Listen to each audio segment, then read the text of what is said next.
जय श्री महाकाल। आज का टॉपिक आपके साथ शेयर करता हूं जो मुझे लगता है कि बहुत लोगों के मन में होता होगा कि हमारी कुंडली में राजयोग है। अगर न्यूमरोलॉजी वाइज देखें तो हमारा विल प्लेन भी एक्टिवेट है और वो सारी चीज़ें हैं हमारे नंबर्स में, हमारी कुंडली में, जो एक सक्सेसफुल इंसान को दर्शाती है या उसके जीवन को दर्शाती है। बट फिर भी हमारी लाइफ में स्ट्रगल, पैसे की कमी होना या फिर लाइफ में हर्डल्स होना, ऐसा क्यों होता है? चलिए एक एग्जांपल के थ्रू बताता हूँ।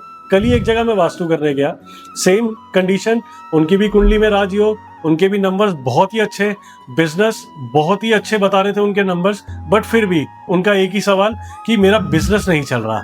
और उनका मेरे से भी पहला यही क्वेश्चन था, मैं किसी को भी अपनी कुंडली दिखाता हूँ, सब राजयोग बताते हैं, फिर मेरी लाइफ में इतना हर्डल क्यों है?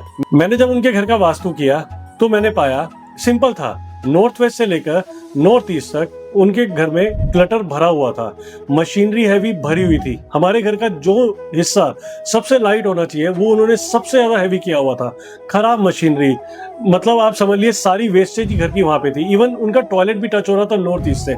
अब आप खुद ही समझिए कि कैसे उनके राजयोग है, एक्टिवेट कैसे होगा जब नॉर्थ ईस्ट हमारे घर का सबसे रिलीजियस या सबसे पावरफुल एरिया, जिसको हम सबसे ज्यादा क्लीन रखते हैं, हल्का रखते हैं, वही सबसे ज्यादा खराब है। तो उस लाइफ में सक्सेस कैसे मिलेगी?